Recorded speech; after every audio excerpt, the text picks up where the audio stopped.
Welcome to episode 101 of Radio 815, the podcast dedicated to examining the work of writer-director J.J. Abrams, as well as his greater Bad Robot universe.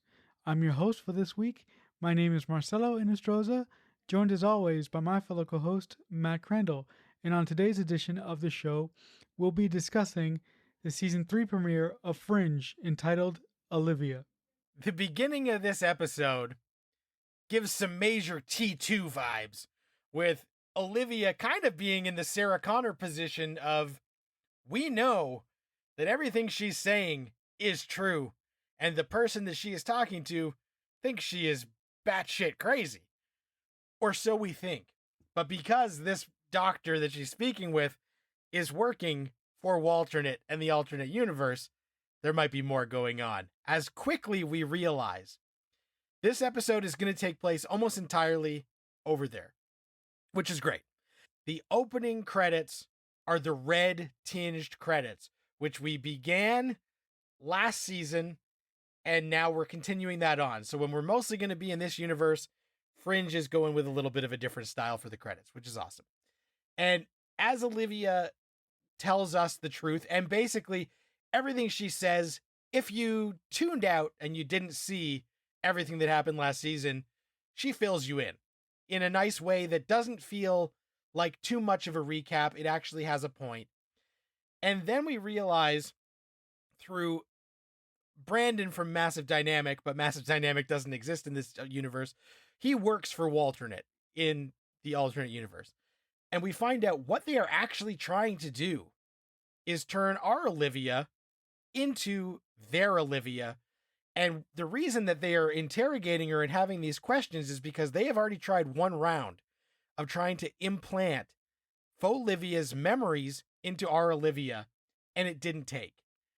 And they are going to try again, which we find out is a very dangerous proposition. Most people wouldn't survive it. And they give her one more round of this, and that is why the whole opening is this doctor questioning and trying to figure out what's going on, because they're trying to see if this has worked. Now, we don't know why on earth would they want to get rid of our Olivia Dunham and her memories and turn our Olivia into their Olivia when their Olivia is on the other side. So, Marcelo, what are you thinking as this season opens in a very disorienting way where Olivia is being treated like a patient? Oh, it's like she's at St. Clair's. It's like her and Walter have switched spots. What are you thinking? I kind of liked it, but I kind of didn't like it. The thing that I liked about it was during her interrogation scene at the beginning of the episode, I really like how everything that the shrink from the other side was throwing at her, our Olivia was projecting, and our Olivia was staying somewhat sane. Later on, a guard comes to get her, is going to move her to another area of the prison. And that's when a pair of scientists try and inject her with a chemical that I assume is the chemical that will eventually merge their Olivia's memories with our Olivia's memories. I'm not too sure about how that will work, if and when that takes effect, and I'm not sure what they want to gain from that, because the only thing that I can imagine them gaining from that is they want to use our Olivia to go into our universe. Haven't they already figured out a way to do that? Just last season, they figured out how to rip a hole in our space-time continuum to bring the secretary over. So are they trying to figure out an easier way to do it, or are they after something else that we're not privy to yet that is way more nefarious? So I would have preferred a little bit more on that aspect of what they were trying to do. But again, this is a season opener, and I think it did a great job of keeping us disoriented for the most part as to what the goal is of the secretary and why he wants our Olivia to have their Olivia's memories. We're still very in the dark about what the overall game plan is, but also in that opening scene where they're trying to question the sanity of Olivia, and secretly find out if this memory implanting has worked. We learn about Olivia things that we didn't know. So they show us a picture of her and her mom. They talk about her boyfriend. They let us know that she was in the Olympics as a sharpshooter, which is a key piece of information that will come into play later. But they feed it to us in a way that doesn't feel like setting up the dominoes so that we can knock them over later. They do it in an organic way that the writing really felt smooth and right in those moments, that I wasn't immediately clocking what they were putting down, which I really liked. Our Olivia, after this treatment, manages to escape in our Olivia typical fashion. She's smarter than people think. She's stronger than people think. And she gets away. She realizes that she's on Liberty Island and has to make a gigantic leap into the water. You know, it's Broyles, alternate universe Broyles, who says, like, I think she might have survived, so we got to assume that she's out there somewhere.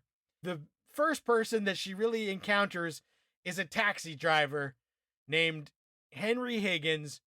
And he says, where's your show me? And she said, oh no, multi-pass don't have. And so we find out that she's not going to be able to get very far without this show me, which is some sort of special identification that everyone in this universe has, and you have to show to establish who you are and your status. And she takes this taxi and is trying to orient herself to this world.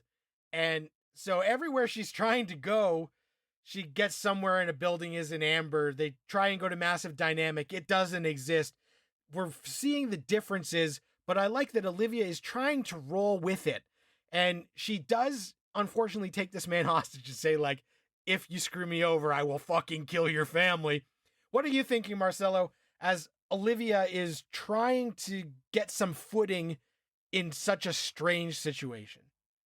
I did appreciate that Olivia is trying to get her footing in the alternate universe, but I, unlike you, I wasn't a fan of her interactions with this taxi driver, because I would have had her jump off of Liberty Island, make it to solid ground somehow, and basically scrummage for clothes. And I would have much rather had Olivia by herself trying to navigate her way through an unfamiliar world. The fact that she did take a taxi driver hostage does give our Olivia a chance to sort of rest and sort of take a moment and show that although she's in a difficult situation, she does have some empathy for what she's doing. My favorite scene is when she gets to the concert hall that is encased in amber and she tries to go in. But before she goes in, she rattles off the information on the show me from the taxi driver. Even though for the most part she's been very kind to this taxi driver, she does show that last bit of menace where she says, if you double cross me, I know where you live. Some problems may be coming your way if you alert anyone. I don't like the whole setup of everything that led up to her ending up in the cab. I understand why they did it. I just wouldn't have done it that way. Yeah, it's definitely an interesting choice. And I feel like for exposition sake, they just wanted to have Olivia with someone to talk through a lot of what was happening, to let us know, because if it was just her by herself with no internal monologue, we might question what her motives are or what she's doing. So it's just I feel like it was the easiest way for them to have somebody for her to bounce some of these ideas off of. And there is a moment where they go to a gas station and we find out that they are able to track this taxi, and somehow they have realized where she is, because even though last time we saw him, he was extra crispy, Lincoln is actually looking a lot better than he did last time we saw him, but still absolutely disgusting makeup job on Seth Gable as he shows up and he's trying to plead to his partner, like, hey, come back. You don't know what's going on. We need to get you help. And we realize that a lot of the members of Fringe Division on this side don't necessarily have all the information. They actually think that this is their Olivia and that she's got some sort of post-traumatic stress issues going on. But we also find out throughout this episode that the people who do know about the swap, and we do cut back to a scene where we find out what was said in the finale, make the swap now, or whatever it was. Walternate and this Broyles do know. They know that they have made the switch. The rest of Team Fringe just think that this is their Olivia and she's having a tough time. So I thought that was really interesting. And there is a moment where Walternate is like, hopefully this memory thing will work. And Broyles is like, I need to know why the fuck we're doing any of this. Tell me. And we don't see the answer to that, but I appreciated that somebody is voicing what we know to be a concern. Like, why would they want to do this? What is the plan? And it is during that shootout as she is escaping. She makes that shot was 1 in a million, kid. She makes a shot that is incredible. And they say, look, the only person who could make that shot that she made, where she just missed killing Charlie, is our Olivia. So somehow the mad science thing that we were trying to do is starting to happen. That our Olivia is becoming faux Olivia, and they realize that it's because the adrenaline of her escape and these close calls is actually making the thing that evil Massive Dynamic, who's not Massive Dynamic, was trying to do start to work. As we realize that the more adrenaline Olivia gets pumping, the more our Olivia actually starts to fade away and faux Olivia starts to take hold. I thought that was a very, very unique story technique to tell us our Olivia being under stress actually contributes to their serum turning our Olivia into their Olivia. I'm just not sure. Again, I said it at the start of this episode. I'm not sure why they want that to happen. And the whole thing about this Broyles knowing that this Olivia is in fact our Olivia also makes me wonder, it's like, what do you guys want? I'm not asking for the Fringe writing staff to give me everything all at once. I just would have preferred for them to maybe leave a little bit more hats on the ground, because this episode felt to me like questions upon questions about questions upon questions. And that's what you want for a premiere. From my aspect of someone who has seen the show before, I'm sitting there going, is this going to happen? Is this going to happen? Is this going to happen? Like, what's going to happen? So I found myself being intrigued, but being frustrated at the same time with some of the story avenues that they went down in this episode. Yeah, I could definitely understand that. I think that they're really setting up a lot of stuff that we have no idea where it's going to go. But I did really like that as they escape and she does that 1 in a million shot, Henry pulls the tracking device out of the cab and throws it on the ground. And so now at that moment, he's actually invested, because up to this point, he has just been, being held hostage basically. But that's where he says, like, I see something's going on here that maybe is not right. And I'm not going to be a passive participant. I'm actually going to help you. And that is when they make a long trek to Massive Dynamic that doesn't exist. And when we get there and Olivia is distressed, she then decides, okay, I'm going to go to this place that I think is a safe house. And when she gets there, that is not what it is. It is actually that faux Olivia's memories are taking over a little bit. And it is Olivia's mother's house in a weird twist of events. You know what I was thinking about the Henry thing? You want to know who he reminded me of? And this is not because of the color of his skin. He reminded me of Jamie Foxx in Collateral. Like being the unwilling taxi driver. Does that make Olivia Vincent? She just needs the cool silver hair and we got it. Absolutely. When our Olivia makes her way to see her mother in this alternate universe, similar to the scene with Peter and his mother in the 100th episode that we talked about last week, I really like this moment. As a child of someone who was rejected and who was left alone for 10 years, when my mother came to see me and gave me a moment of her time, I just collapsed like butter. And I just had this weary look in my eye, and I couldn't think straight. And Olivia's reaction to seeing her mother for the first time in God knows when really had shades of my experience. So I really like that the writers of this episode did that for Peter in last week and did that for Olivia in this week's episode. I thought that was great on an emotional level for me. Yeah, definitely very interesting stuff. I do want to call out one thing. We didn't mention it in the pod last week. We saw some pop culture differences between the two universes, where Peter mentioned that there were very subtle differences. Red Arrow, Red Lantern. There was also, sorry for anybody who's listening to this, there was also a Mission Impossible shout out last episode that I totally missed, where the Fannies show up to the massive dynamic building or whatever, and they're like, oh, this is so Mission Impossible. And I'm like, oh, we got a Mission Impossible shout out. And somebody mentioned Tom Cruise in one of these episodes too. But the slight differences in the universe, Henry Higgins makes a Star Wars reference. So Star Wars and Jedi presumably are in the alternate universe as well. That is not something that was different. And I thought if they wanted to put a twist on it, he should have mentioned that it was a Sith mind trick. And maybe in their version of Star Wars, the Sith could have been the good guys, and that would have been subtle. But I liked that there was a Star Wars reference in this episode that lets us know that Star Wars traverses galaxies and universes and is just as powerful there as it is here. And of course, this is well before Bad Robot would be involved in Star Wars, but it just shows there's Star Wars in all universes, which I love. Also, there's a reference that John F. Kennedy didn't get shot in this universe.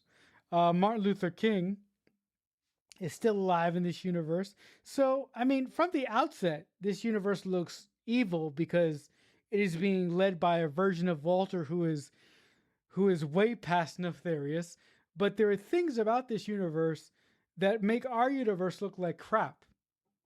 And they were just and decisions were made in this universe that if we would have made them in our reality, maybe our world would have been a little bit better. So it's always nice to see things like this in the Fringe universe that we don't often see in Bad Robot for the most part. Yeah, it's those subtle things where you can tell that people are having fun, where we see a little bit of the difference in the alternate history, which is also something that the Apple Plus show For All Mankind has a blast doing, showing the slight differences in their timeline versus our timeline. And so I thought, I like when Fringe does that, even the stuff as subtle as, like, you know, Red Lantern, Red Arrow, and the stuff that's not subtle, like Eric Stoltz in Back to the Future. But I love those small little differences that every time we are over there, we can have a little bit of fun with the alternate history in a world where 9/11 didn't happen and different presidents happen. The only scene that we get in this episode in our universe is at the very end, when we see that Peter is giving a debrief on what happened to some sort of Senate hearing or something, which was a little bit odd because I didn't know how forthcoming we are being with the government about this situation. So that took me back a little bit. And Peter gives the debrief, and there seems to be a little bit of skepticism and worry about what actually went on and whether they can just trust that Peter is out and about doing his thing if he is such a key player in possibly destroying our world. But then we see him and the bitch Olivia share a kiss, and they're going to go to dinner with Walter. So the thrill that the shippers got in the finale is kind of like a knife in the back in this final scene of this premiere. Peter does not know that this is not his Olivia. And I want to make clear something that will come up from me time and time again is that I think the reason I like Peter and Olivia's story so much is their shared history of what they have been through together as that exact version of Peter and that exact version of Olivia. So I don't necessarily just want any Peter and any Olivia to be together, but specifically the ones that we have hung out with for 48 episodes of television. So I am pissed off when he doesn't clock that this is not his Olivia. What are you thinking, Marcelo? I am interested in seeing how their relationship is going to differ from the potential relationship that we would have seen our Olivia have with Peter. And I am fascinated to see how much of a goddamn fucking idiot Peter is going to be. The fact that he is not going to be able to notice that full Olivia isn't his Olivia is going to lead to one of the best scenes in the entire series for me from an Olivia and Peter standpoint in my favorite episode of the entire series that I think happens this season. So, like you, there are going to be moments when I am hopping mad that Peter can't recognize the differences that are right in front of his face. I really think that the writers are going to show us that full Olivia is doing a job. But I also think that the writers are going to show us that full Olivia does have a heart and she's not entirely all bad. I think that they're going to show us that she has some redeeming qualities. I'm not sure that they're going to be enough to bring me around to liking her more than our Olivia. On second thought, that's not going to fucking happen. I think it's a tour de force active performance by Anna Torv because essentially she's playing two roles. She's being two different people in two different universes, and not a lot of actors can do that. Yeah, I love that they're giving our actors more to do and they are having so much fun getting to play these dual roles. And I'm very interested to see where the rest of season 3 will take us because this premiere gave us just enough to get us excited and frustrated and pissed off. But definitely going forward, Fringe is really hitting a creative stride. And it's nice to see that we are really getting a rich mythology and laying down a lot of cool things for them to explore this season. Behind the scenes, J.H. Wyman has taken the show, by the horns at this point. He is the showrunner at this point. And I'm really interested. I'm really interested to see how you're going to react to that because you're not a fan of what he does later on in this season and later on in other seasons. So I'm really interested to see how we're going to differ in our opinions as to how J.H. Wyman runs the show moving forward. With all that being said and done with, that'll do it for this edition of Radio 815. Listen, guys, if you like anything that we do here and you want to reach out to us, there are multiple ways to reach us. First, you can just reach us on Twitter by simply using the hashtag Radio815, or you can reach out to us on our personal Twitter account. It's JJUniverse815. Or if you want to talk to me personally about anything having to do with Fringe or anything else, you can follow me on Twitter. I'm at CreekFanatic88. But Matt, if the good folks at home want to reach you, what will be the best place for them to do that? The best place is on Twitter at Matt Crandall. Until next week, as always, we'll talk back soon. Radio 815 is a Balloonhead Productions presentation in association with Killer Newt Productions.